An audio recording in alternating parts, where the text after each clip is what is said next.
오늘의 말씀을 통해요, 우리가 인생에서 진정으로 추구할 것이 성공이 아니라 뭐라고요? 섬김의 마음을 가지고 살아갈 수 있길 예수님의 이름으로 축원드립니다. 제목처럼요, 우리는 인생을 살아가면서 성공보다 섬기는 인생이 되어야 합니다. 여러분들은 자신의 인생 가운데 성공하시길 원하십니까? 어떠십니까? 네, 어떤 분은 끄덕끄덕 하시고, 네, 어떤 분은 웃으십니다. 성공하기 원치 않으십니까? 저만 성공하기 원하시나요? 저는 성공하길 원합니다. 네, 가정에 대한 부분이라든지, 물질에 대한 부분이라든지요, 저에게 맡겨진 사역이라든지, 어떠한 다양한 부분에서 성공하기 원합니다. 세상이 이야기하는 성공의 기준에 도달했으면 좋겠습니다. 단 예수님과 함께죠. 저 혼자만의 성공이 아닌 주님과 함께하는 성공이 있길 바랍니다. 이 사전적 의미로요, 성공은 이것입니다. 바로 목적한 바를 이루는 것이죠. 사람이 계획하고 바랬던 것을 삶의 자리 가운데 이뤄가는 것을 성공이라 말합니다. 그러나 오늘날 우리가 말하는 성공은요, 이 실질적인 성공은 이 사전적 의미와는 조금 다른 것 같습니다. 오늘날 세상이 말하는 성공은 무엇일까요? 남들이 나를 볼 때, 부러워할 때, 어떠한 부러운 것이 있을 때 우리가 그것을 성공했다 이야기합니다. 재력이 될 수도 있죠. 가정이 될 수도 있습니다. 학벌이 될 수도 있고요. 결혼을 잘했을 때 우리는 야, 너 성공했다라고 이야기도 합니다. 노후 준비가 잘 되는 것도 성공했다 이야기하고요. 자녀가 잘 됐을 때 우리 스스로 이렇게 어깨가 올라감을 볼 수 있습니다. 우리는 이러한 세속적인 성공, 세상의 가치에 합당한 성공을요, 흔히 그냥 성공이라 이야기할 때가 있습니다. 제가 성공에 대한 자료를 찾던 중에요, 나이대별로 성공에 대한 기준을 이야기하는 것이 있더라고요. 함께 한번 이미지를 보도록 하겠습니다. 성공한 인생이란 10대는 무엇입니까? 성공한 아버지를 뒀으면 성공입니다. 성공했습니까, 우리 친구들? 아닙니까? 성공한 것 같은데. 네. 20대는 무엇입니까? 네, 맞아요. 학벌이 좋으면 성공입니다. 또 지금의 20대를 보니까요, 하나가 더 추가됩니다. 어떤 것입니까? 취업이 잘 됐으면 성공이라 이야기합니다. 30대는 어떤 것이 성공입니까? 네, 좋은 직장에 다니면 성공이라 이야기합니다. 40대는 어떤 것이 성공입니까? 이 차를 쏠 수 있으며, 그러니까 내 친구들한테 내가 밥을 살 수 있을 정도면 성공했다 볼 수 있는 거죠. 50대는 무엇이 성공입니까? 네, 성공하셨습니까? 네. 어디선가 실패했다고. 네, 그렇습니다. 이러면 안 되는데. 네. 60대는 어떤 것이 성공입니까? 네, 아직 돈 벌고 있으면 성공입니다. 다 성공하셨습니다. 70대는 무엇이 있으면 성공입니까? 건강이 있으면 성공입니다. 80대는 무엇입니까? 네, 배우자가 이렇게 해주면 성공이라 이야기하는 마음도 있습니다. 90대는 어떤 것이 성공입니까? 전화 오는 사람이 있으면 성공입니다. 그죠? 같이 살아가는 공동체가 있으면 성공이라는 말입니다. 100세는 어떤 것이 성공입니까? 아침에 눈 뜨면 성공이라는 것입니다. 그만큼 살아있는 것 자체가 성공이라는 것이죠. 여러분들에게 예수님의 사랑으로 축원합니다. 100세까지 눈 떠서 신앙생활 잘 하시길 축원드립니다. 네, 아멘입니다. 여러분들은요, 위의 이미지처럼 나이에 맞게 성공을 경험하셨습니까? 이 나이대별로 세상의 기준에서 가장 중요하다고 생각되는 것을 아마 사람들이 꼽지 않았나 생각해 봅니다. 그렇다면 우리 자신이 위의 기준에 부합된다면 우리는 성공한 인생이라 말할 수 있을까요? 아니죠. 저것은 그냥 하나의 기준에 불과한 것입니다. 그러나 대부분의 사람들은요, 이것을 읽으면서 동감합니다. 그래, 저렇게 살아야지. 이곳에 여기에는 없지만 뭐 집이라든지 뭐 부동산이라든지 노후에 대한 것들이 잘 준비됐을 때 그래 성공한 인생이다 이야기하는 것입니다. 반면에요, 성경이 말하는 성공은 무엇일까요? 어떠한 것을 소유하고 있어야지 성공했다 성경은 말하고 있을까요? 사실 성경은 성공에 대해 이야기할 때 형통과 연관되어 이야기하고 있습니다. 성경이 말하는 성공은 바로 형통하는 삶이라는 것이죠. 함께 창세기 39장 2절에서 3절의 말씀을 한 목소리로 읽어보도록 하겠습니다. 준비 시작. 여호와께서 요셉과 함께 하심으로 그가 형통한 자가 되어 그의 주인 애굽 사람의 집에 있으니 그의 주인이 여호와께서 그와 함께 하심을 보며 또 여호와께서 그의 범사에 형통하게 하심을 보았더라. 아멘. 여호와 하나님이 요셉과 함께 하심으로 요셉이 무엇 되었다 말하고 있습니까? 형통했다.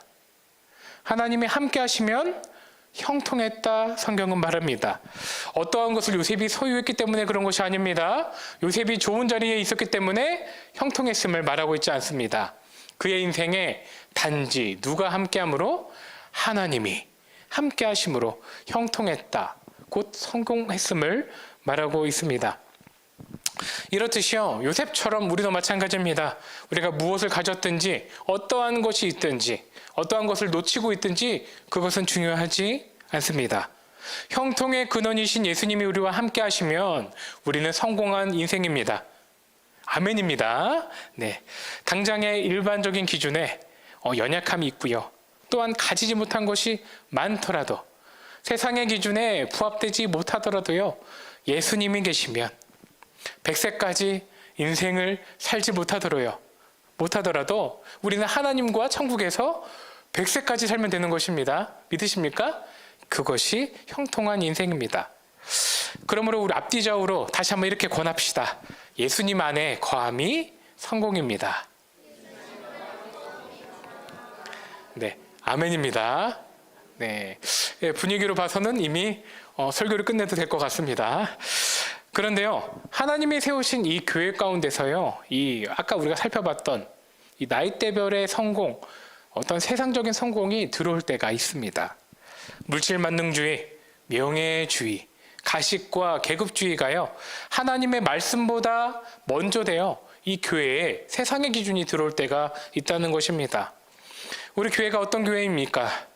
예수님께서 피값으로 사신 교회입니다. 그럼에도 불구하고 우리가 인식하지 못할 때 이미 세상의 기준들은 이 교회 가운데 들어와 있습니다. 그래서 많은 교회들이요, 분열하기도 하죠. 많은 교회의 부서가 사라지기도 합니다. 오늘 본문도 마찬가지입니다. 오늘 본문을 보면 인생의 성공을 이야기하는 부류가 있습니다. 그런데 그 부류가 어떤 부류입니까? 다름 아닌 예수님의 제자들이 인생의 성공에 대해 이야기하고 있습니다. 예수님의 제자들의 마음에서도요, 세속적인 성공주의가 있었다는 것입니다.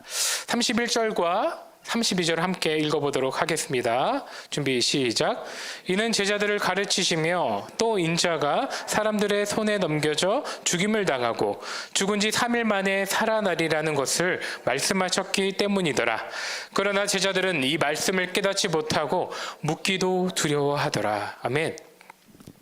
예수님이 가이사라 빌립보에서요, 먼저 십자가에 본인이 당하실 고난에 대해 1차적으로 순환을 예고하셨습니다.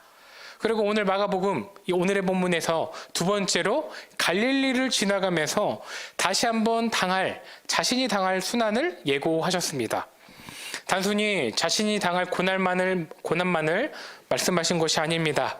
예수님의 죽음 이후에 부활하실 것, 또한 그 기뻐한 사건 또한 말씀하여 주셨습니다. 그런데 예수님의 제자들은요, 오늘의 본문을 보니까 예수님의 순환 예고를 들으면서 어떻게 반응합니까?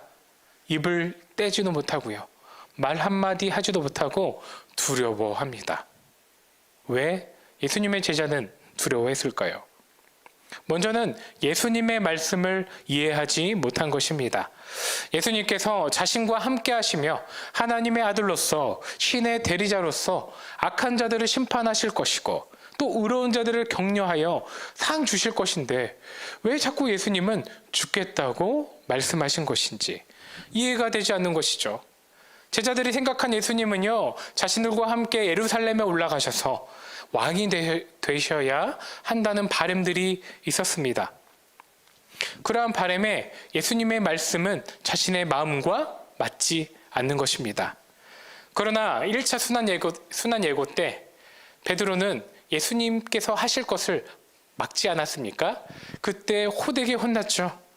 마귀 사탄아 라고 이야기하면서 예수님의 꾸지람을 당했었습니다. 그렇기 때문에 제자들은 아무 말 하지 못하고 그저 두려워 한마디도 꺼내지 못하는 것이죠. 이 상황이 지나고 나서 예수님이 가버나움에 이르시면서 갑자기 침묵하셨던 제자들에게 그들의 마음의 정곡을 찌르며 질문을 하십니다. 33절과 34절 함께 읽어보도록 하겠습니다. 가버나움에 이르러 집에 계실새 제자들에게 물으시되 너희가 길에서 서로 토론한 것이 무엇이냐? 그들이 잠잠하니 이는 길에서 서로 누가 크냐 하고 쟁론하였음이라. 아멘. 제자들에게 예수님이 질문하십니다. 너희들이 아까 길에서 싸우면서 그렇게 옥신각신 토론하였던 것이 무엇이냐? 제자들은 아무 말도 못하고 잠잠히 있었다가 예수님께 조심히 고백합니다. 서로 누가 크냐고 논쟁하였습니다.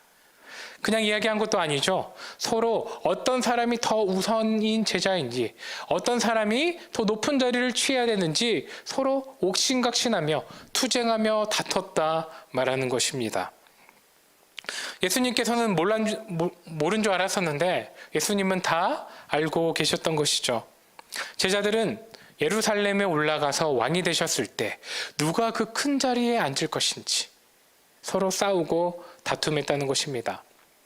다시 한번 말씀을 되돌아보면요, 예수님은 십자가에 당하실 고난을 이야기하셨는데 제자들의 마음에는 무엇이 있었던 것입니까?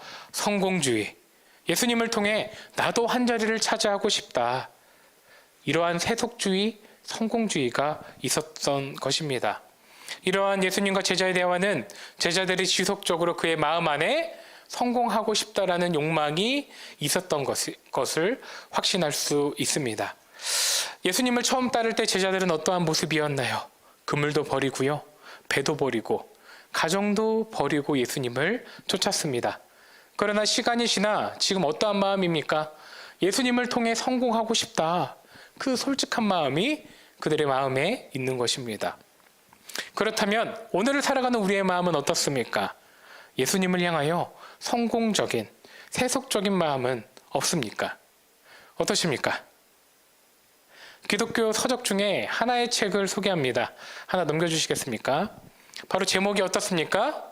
기독교 세상의 함정에 빠지다. 네.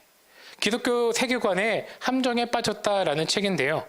이 책은 오늘날 교회와 기독교 문화 가운데요, 세상의 가치들이 들어와서 이미 세속적인 함정에 빠졌음을 오늘날의 모습을 보여주고 있는 책입니다. 교회 안에 이미 인본주의, 심리학, 실용주의, 종교다원주의, 물질적인 주의가 이미 있다는 것이죠. 더군다나 오늘의 본문이 보았던 것처럼 세속적인 성공주의조차 있다 말합니다. 저자는 이러한 오늘날의 교회에 대하여 강하게 이야기하는데요. 이렇게 이야기합니다. 같이 한번 읽어보겠습니다. 기독교의 가치관은 이미 배교했다 말합니다. 기독교적 세계관, 교회는 이미 예수님을 배교한 상황이다라고 적대적으로 이야기하죠. 세속적인 문화가요, 예수님을 배교하게 만든다는 것입니다. 내가 예수님을 온전히 믿는다고 말하지만 나도 모르는 사이에 세속적인 가치관으로 예수님을 대하고 성공주의로 신앙하고 있다는 것을 말해야 합니다. 그러므로 저자는 마지막에 이야기합니다. 경각심을 가져야 된다. 교회 안에 있는, 또한 가정 안에 있는 세속적인 만능주의를 없애야 함을 말하고 있습니다. 그러므로 우리는 스스로 오늘의 말씀과 이 책에 주는 교훈을 통해 스스로를 점검해 봐야 합니다.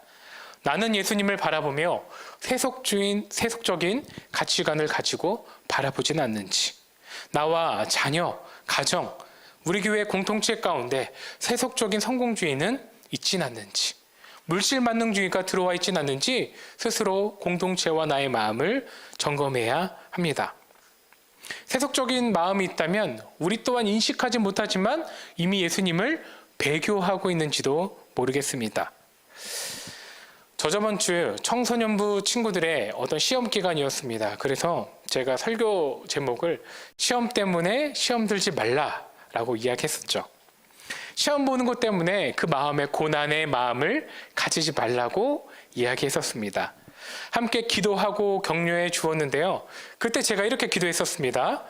우리 친구들이 모두 노력한 만큼 모두 좋은 점수를 맞게 해달라고 기도했었습니다. 노력을 많이 했다라면 모두 많은 사람, 우리 친구들이 시험에 100점 받았으면 좋겠다라고도 이야기했었습니다. 또 제가 살아가는 마음으로 우리 친구들이 꼬리가 되지 말고 뭐가 되었으면 좋겠다고요? 네, 머리가 되었으면 좋겠다고요. 제가 어렸을 적부터 우리 은사님들이 저에 대해 기도해 주실 때 이렇게 많이 축복하면서 기도해 주셨거든요. 저도 동일한 마음으로 친구들을 향하여 기도하고 함께 기도했었습니다. 그런데 생각해 보면요, 사실 이 기도의 제목들 가운데서도요, 세속적인 성공주의가 있습니다. 우리 모든 친구들이 좋은 점수로 100점을 모두 다 맞는다고 생각해 보십시오. 그렇다면 저희 친구들의 성적은요, 모두 다 최하 등급을 맞을 것입니다. 모두 다 100점을 맞는다고 하면요, 성적에 변별력이 없기 때문에 그렇죠. 또 모든 어떠한 역할 가운데 꼬리가 없이 모두 다 머리가 되면요, 팔과 다리, 꼬리는 누가 하겠습니까? 머리만 많으면 우리는 그것을 향하여 이렇게 이야기합니다. 괴물이라고 이야기하죠. 공동체의 운영이 안 되는 것입니다. 저도 저희 부서 안에서 저도 생각하지 못하는 세속적인 어떠한 가치관들이 들어와 있다는 것입니다. 우리는요, 이렇게 세속적인 성공주의에 자유롭지 못합니다. 정작 사실 우리가 다음 세대를 위해 기도해야 될 것은요, 공부든 진로든 꿈이든 우리의 다음 세대 가운데 예수님의 복음적인 가치가 그 다음 세대의 전인적으로 이뤄가길 위해 삶과 가정과 학교와 생각과 마음과 성장 가운데 전인적으로 예수님의 가치가 부어질 수 있도록 기도해야 하는 것이 먼저인 것입니다. 태초에 하나님의 형상과 가치관대로 우리의 자녀들이 바르게 자랄 수 있도록 각 나이대에 맞춰서 성장할 수 있도록 기도해야 하는 것이 먼저인 것이죠. 이렇게 교회 안에서 세속적인 가치관에 있어서 자유롭지 못합니다. 우리의 교회 부서만이 아닙니다. 우리의 가정은 어떻습니까? 우리의 자녀를 바라보면서 세속적인 생각은 들지 않습니까? 그래, 교회도 중요하지만 성적도 잘 받아야 돼. 그래, 교회도 중요하지만 신앙도 중요하지만 너도 좋은 사람을 만나야 돼.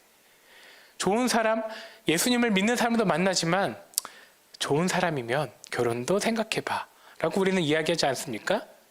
그래, 교회를 빠져야 돼. 토익시험도 봐야지. 좋은 직장에 들어가야지 라는 우리의 마음이 세속적인 가치관으로 물들어 있지는 않습니까? 오늘의 본문의 예수님은요, 제자들과 또한 오늘을 살아가는 우리에게 말씀하십니다. 세속적인 성공보다 어떠한 것을 취하라 라고 말씀하시냐면은요, 우리의 인생 가운데 성공이 아니라 섬김이 필요하다고 말씀하십니다. 예수님은 성공한 인생이 아니라 섬기는 인생 되기를 바라고 말씀하시는 것이죠. 35절을 함께 읽어보도록 하겠습니다. 준비, 시작. 예수께서 앉으사 12제자를 불러서 이르시되 누구든지 첫째가 되고자 하면 무사람의 끝이 되며 무사람을 섬기는 자가 되어야 하리라 하시고, 아멘. 누구든지 첫째가 되고자 하면 사람들의 끝이 된다. 사람들을 섬기는 자가 되어야 함을 말씀하십니다. 이 본문의 말씀을 잘 보면요, 너희가 1등이 되기 위한 방법으로 끝으로 가라, 사람을 섬기라는 것이 아닙니다. 너희가 첫째만 되려고 하면 내가 너희들을 끝으로 보내겠다 말씀하시는 것이 아닙니다. 예수님의 제자는, 하나님의 제자는 세상의 흐름과는 다르게 성공이 아니라 뭘 추구해야 된다고요? 섬기는 자가 되어야 한다는 것입니다. 세상의 흐름들 속에서 우리의 자녀들을 대할 때도 마찬가지죠.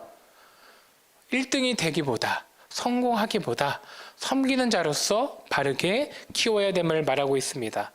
우리 스스로도 마찬가지입니다. 우리가 오늘을 살아감에 있어서 일터와 관계 가운데 성공을 위해 사람을 대하기보다, 성공을 위해 일하기보다 하나님을 향한 영향력을 가지고 다른 사람들을 섬기고 하나님의 나라를 섬기고 확장시키기 위해 섬기는 인생을 살아가야 됨을 말하고 있습니다. 예수님이 이렇게 강력하게 말씀하신 이유는요, 예수님이 그러한 인생을 살아가셨기 때문에 그렇습니다. 마가복음 10장 45절은 이렇게 이야기합니다. 함께 읽어보도록 하겠습니다. 인자가 온 것은 섬김을 받으려 함이 아니라 도리어 섬기려 하고 자기 목숨을 많은 사람의 대속물로 주려 함이니라. 아멘. 예수님이 이 땅에 오신 이유는 무엇입니까? 하나님이 자신의 아들을 보내신 이유는 무엇이라 이야기하십니까? 사람을 섬기려는데 목적이 있다는 것입니다. 십자가 사건은요, 섬기려는데 섬기는 방식의 하나일 뿐이십니다. 예수님은 이미 태초부터 이 종말까지도요, 우리를 섬기고 계시는 것입니다.